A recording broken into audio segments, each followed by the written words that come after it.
This video is about visit reports. And visit reports are probably the most practical way that someone has to update information about a specific customer, vendor, or whatever other type of company you visit. So the idea is not that you come to CRM, open the account card and fill in the information, but more that you visit your customers and in the end a visit report is generated for you where you can add additional information that you have found out during the meeting. So in order to show you how this is done, I'm going to open this account here. You will notice that the information about the logistics segmentation of this customer is not filled in. So there is some generic information about him, but not logistics. Of course, I could fill it in right now, but I'm going to show you that there is a meeting scheduled for later today. This meeting, just as a side note here, this meeting has been scheduled in Outlook, but because this is a customer that is within CRM, it was picked up by Dynamics 365. So I know that this appointment is scheduled to happen. So the example here is that I am the person doing this visit. So what I need to do the moment I finish my visit, I need to mark this appointment as completed. So you see the button there. I'm going to mark it complete. And the moment I do that, a visit report is generated for me in the status of open and is waiting for me to fill in the information. So I'm going to visit reports here. And you will see that there is this visit report called sales evaluation. It's actually the same name that the appointment had. And if I open it, you will see that some of the information is already filled in because it comes from either the account or the appointment. So the only thing I need to do is actually say what new information did I found. Of course, I'm going to rate my meeting. I'm going to say it was a good meeting. And let's say that during the course of the meeting, the customer has shared with me that he does C import and he's doing that mostly with full container load. So I'm going to add that information. I'm also going to add that he also does some import in the air modality. Below there is a set of 6 criteria here that are the criteria that we feel we should ask every time to a customer that we visit. So how does he feel about our documentation, our pricing, our service, our relationship, our commercial offers, and the timing we take to respond?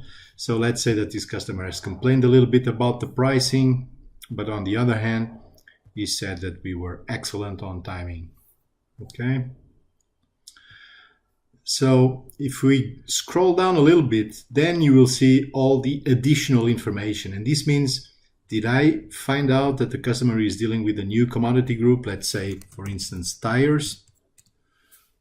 For instance, I also understood that this customer is using 20 feet container on the sea import activities. He's already saying that there is already this, that there are 20 feet containers is already there. So I wouldn't need to enter this information, but I'm going to add 40 feet containers as well. So the idea is that he uses 20 that was already on the customer card, and now he's using as well 40. I also have a space here to identify other freight forwarding companies that are working with the customer. So these are my competitors. I can also say that this customer told me that in terms of import is doing mostly from Brazil on the seaside, and on the air side is importing mostly, let's say, from Belgium on the air side. And finally, I am going to say that this customer is worth, let's say, 100 containers per year on the seaside. This information about the potential allows us to calculate the share of wallet within this customer. So the idea is that if he's doing 100 containers per year, but he's only doing 10 with us, because that's what is going to be there on the sales part, then we still have 90% potential sell up on this customer. And finally here, I could eventually set up immediately a task to be performed by one of my colleagues. So if, for instance, the customer told me that the last invoice was wrong, I could immediately action my CFO to just find out what happened there. And this action would be put on his to-do list so that next time he logs in, he knows that there is something that I'm requesting him to do. So I'm going to save this. So the visit report is now saved, and the only thing I need to do is to actually mark it complete. And the moment I save it as complete, it becomes read-only. So you see now it's inactive and read-only.